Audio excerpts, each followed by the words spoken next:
ਜਿਹੜੇ ਸਿਨੇਮੇ 'ਚ ਲੱਗੇਗੀ ਫਿਲਮ ਪਠਾਨ ਉਸ ਸਿਨੇਮੇ ਦੇ ਵਿੱਚ ਲਾ ਦਿੱਤੀ ਜਾਏਗੀ ਅੱਗ।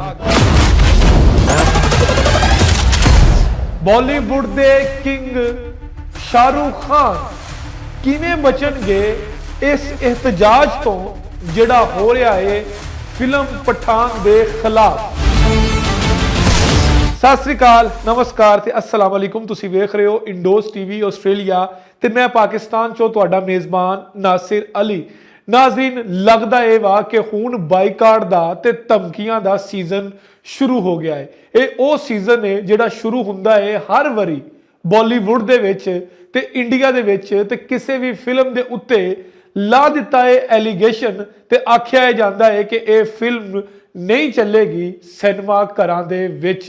अगर असी गल करिए फिल्म पठान दी ते इस फिल्म दे उत्ते जनवरी दे विच रिलीज होने तो पहला ही ला दिते गए ने बहुत ज्यादा एलीगेशन ते आख्या जा रहा है कि जिस सिनेमे दे विच फिल्म पठान चलेगी उत्थे लगेगी अग।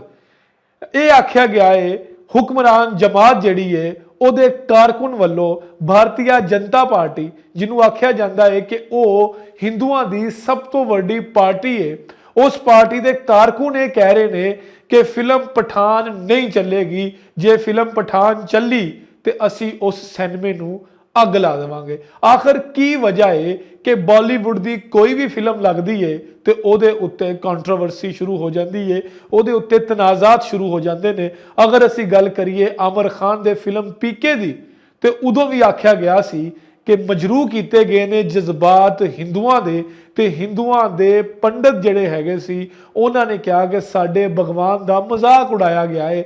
ਪੀਕੇ ਫਿਲਮ ਦੇ ਵਿੱਚ ਓ ਮਾਈ ਗॉड ਫਿਲਮ ਚੱਲਦੀ ਏ, ਉਹਦੇ ਵਿੱਚ ਵੀ ਇhtਜਾਜ ਹੁੰਦਾ ਏ, ਉਹਨੂੰ ਵੀ ਨਹੀਂ ਚੱਲਣ ਦਿੰਦਾ। ਉਸ ਤੋਂ ਬਾਅਦ ਫਿਲਮ ਲਾਲ ਸਿੰਘ ਚੱਡਾ ਜਿਹੜੀ ਹੈ ਉਹਦੇ ਉੱਤੇ ਵੀ ਇਤਰਾਜ਼ਾਤ ਲੱਗਦੇ ਨੇ ਤੇ ਉਹ ਫਿਲਮ ਵੀ ਬੁਰੀ ਤਰ੍ਹਾਂ ਫਲਾਪ ਹੋ ਜਾਂਦੀ ਹੈ। ਦੂਜੀ ਤਰਫ ਜਦੋਂ ਵੀ ਸ਼ਾਹਰੁਖ ਖਾਨ, ਆਮਰ ਖਾਨ ਜਾਂ ਸਲਮਾਨ ਖਾਨ ਦੀ ਕੋਈ ਵੀ ਫਿਲਮ ਪਰਦਾ ਤੇ ਆਂਦੀ ਹੈ ਤੇ ਉਸ ਫਿਲਮ ਨੂੰ ਕੰਟਰੋਵਰਸੀ ਦੇ ਵਿੱਚ ਉਲਝਾਇਆ ਜਾਂਦਾ ਹੈ। ਇਹ ਆਖਿਆ ਜਾਂਦਾ ਹੈ ਕਿ ਇਹ ਫਿਲਮ ਹਿੰਦੂ ਧਰਮ ਦੇ ਖਿਲਾਫ ਹੈ।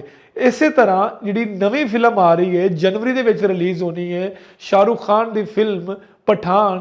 ਸ਼ਾਹਰੁਖ ਖਾਨ 5 ਸਾਲ ਬਾਅਦ ਪਰਦਾ ਸਕਰੀਨ ਤੇ ਆ ਰਹੇ ਨੇ ਤੇ 5 ਸਾਲ ਬਾਅਦ ਉਹਨਾਂ ਦੀ ਧਮਾਕੇਦਾਰ ਐਂਟਰੀ ਹੋਈ ਹੈ ਤੇ ਉਸ ਐਂਟਰੀ ਦੇ ਵਿੱਚ ਜਦੋਂ ਉਹਨਾਂ ਨੇ ਬੇਸ਼ਰਮ ਰੰਗ ਗਾਣੇ ਦਾ ਟੀਜ਼ਰ ਦੀ ਸ਼ਕਲ ਦੇ ਵਿੱਚ ਇਫਤਤਾਹ ਦੇ ਤੌਰ ਤੇ ਪੇਸ਼ ਕੀਤਾ ਤੇ ਉਸ ਤੋਂ ਬਾਅਦ ਇhtਜਾਜ ਸ਼ੁਰੂ ਹੋ ਗਏ ਨੇ ਹਿੰਦੁਸਤਾਨ ਦੇ ਵਿੱਚ। ਤੇ ਆਖਿਆ ਇਹ ਜਾ ਰਿਹਾ ਹੈ ਕਿ ਇਸ ਗਾਣੇ ਦੇ ਵਿੱਚ ਜਿਸ ਰੰਗ ਨੂੰ ਬੇਸ਼ਰਮ ਆਖਿਆ ਗਿਆ ਹੈ ਉਹ ਰੰਗ ਸਨਾਤਨ ਧਰਮ ਜਿਹੜਾ ਹੈਗਾ, ਜਿਹੜਾ ਭਾਰਤ ਦਾ ਹਿੰਦੁਸਤਾਨ ਦਾ ਸਭ ਤੋਂ ਵੱਡਾ ਧਰਮ ਹੈਗਾ, ਉਸ ਧਰਮ ਦਾ ਇਹ ਰੰਗ ਹੈ।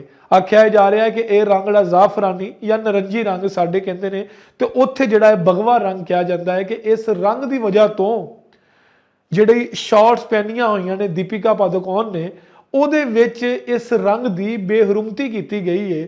ਇਸ ਰੰਗ ਦੇ ਬਾਰੇ ਦੇ ਵਿੱਚ ਮਜ਼ਾਕ ਉਡਾਇਆ ਗਿਆ ਹੈ, ਹੱਦ ਤੱਕ ਅਮੇਜ਼ ਹੈ। ਇਹ ਗੱਲਾਂ ਆਖੀਆਂ ਜਾ ਰਹੀਆਂ ਨੇ ਤੇ ਕਿਹਾ ਇਹ ਜਾ ਰਿਹਾ ਹੈ ਕਿ ਇਸ ਫਿਲਮ ਦੇ ਵਿੱਚ ਮੁਸਲਮਾਨ ਸ਼ਾਹਰੁਖ ਖਾਨ ਜਿਨ੍ਹਾਂ ਨੇ ਪਠਾਨ ਦਾ ਕਿਰਦਾਰ ਅਦਾ ਕੀਤਾ ਹੈ ਉਹਨਾਂ ਨੇ ਇਸ ਫਿਲਮ ਦੇ ਵਿੱਚ ਇਸ ਗਾਣੇ ਨੂੰ ਪਲੈਨਡ ਕਰਕੇ ਸਾਡੇ ਜਜ਼ਬਾਤ ਨੂੰ ਮਜਰੂ ਕੀਤਾ ਹੈ। ਹਾਲਾਂਕਿ ਇਹ ਗਾਣਾ ਸ਼ੰਕਰ ਜੀ ਨੇ ਜਿਹੜਾ ਹੈਗਾ ਉਹ ਇਹਦੀ ਕੰਪੋਜ਼ ਕੀਤਾ ਹੈ ਤੇ ਉਸ ਤੋਂ ਬਾਅਦ ਕੁਮਾਰ ਨੇ ਇਹਦੇ ਲਿਰਿਕਸ ਲਿਖੇ ਨੇ।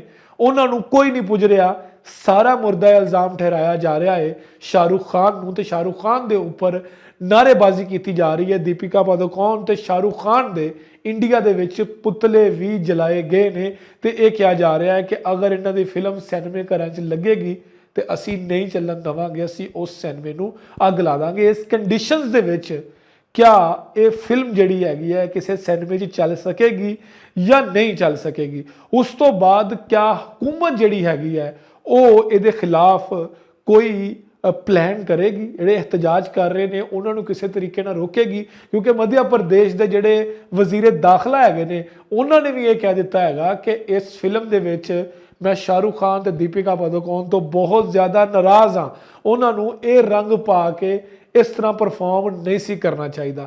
ਇਸ ਗਾਣੇ ਦੇ ਵਿੱਚ ਇੱਕ ਛੋਟਾ ਜਿਹਾ ਫਿਕਰਾ ਬੇਸ਼ਰਮ ਰੰਗ ਨੂੰ ਲੈ ਕੇ ਕਿਸ ਤਰ੍ਹਾਂ ਵਾਵੇਲਾ ਮਚਾਇਆ ਜਾ ਰਿਹਾ ਹੈ, ਕਿਸ ਤਰ੍ਹਾਂ ਇੱਕ ਵੱਡੀ ਫਿਲਮ ਜਿਹੜੀ ਹੈਗੀ ਉਹ ਰੋਕੀ ਜਾ ਰਹੀ ਹੈ ਉਹ ਸਾਰੇ ਲੋਕਾਂ ਦੇ ਸਾਹਮਣੇ। ਪਰ ਇਹਦਾ ਇੱਕ ਪਹਿਲੂ ਹੋਰ ਵੀ ਹੈਗਾ ਜਿਹੜਾ ਅਸੀਂ ਨਹੀਂ ਵੇਖ ਰਹੇ, ਉਹ ਇਹ ਵੇ ਕਿ ਇੱਕ ਵਾਰੀ ਫੇਰ ਬਾਲੀਵੁੱਡ ਦੇ ਵਿੱਚ ਸਨਾਟਾ ਛਾ ਗਿਆ ਹੈ। ਕੋਈ ਵੀ ਬੋਲਦਾ ਨਹੀਂ ਪਿਆ, ਕੋਈ ਵੀ ਸ਼ਾਹਰੁਖ ਖਾਨ ਜਾਂ ਇਸ ਫਿਲਮ ਦੇ ਹੱਕ 'ਚ ਨਹੀਂ ਆ ਰਿਹਾ। ਸਿਰਫ ਸਵਾਰਾ ਭਾਸਕਰ ਤੇ ਉਸ ਤੋਂ ਬਾਅਦ ਕੋਈ ਇੱਕ ਗਿਣਾ ਚੁਣਿਆ ਨਾਮ ਜਿਹੜਾ ਹੋਏਗਾ ਉਹ ਅਗਰ ਸਾਹਮਣੇ ਆ ਕੇ ਤੇ ਇਸ ਤਨਕੀਦ ਕਰ ਰਿਹਾ ਹੋਏਗਾ ਨਾ ਲੋਕਾਂ ਦੇ ਖਿਲਾਫ, ਬਾਕੀ ਕੋਈ ਵੀ ਵੱਡੇ ਤੋਂ ਵੱਡਾ ਨਾਮ ਇਸ ਫਿਲਮ ਦੇ ਹੱਕ 'ਚ ਨਹੀਂ ਬੋਲ ਰਿਹਾ। ਖੈਰ, ਇਸ ਫਿਲਮ ਨੂੰ ਸਿਨੇਮੇ 'ਚ ਚੱਲਣਾ ਜਾਂ ਨਹੀਂ ਚੱਲਣਾ ਇਹਦਾ ਫੈਸਲਾ ਕੌਣ ਕਰੇਗਾ ਤੇ ਜਨਵਰੀ ਦੇ ਵਿੱਚ ਨਿਊ ਈਅਰ ਦੇ ਵਿੱਚ ਇਹ ਫਿਲਮ ਚੱਲ ਪਾਏਗੀ ਜਾਂ ਨਹੀਂ ਇਹ ਵੇਲਾ ਦੱਸੇਗਾ।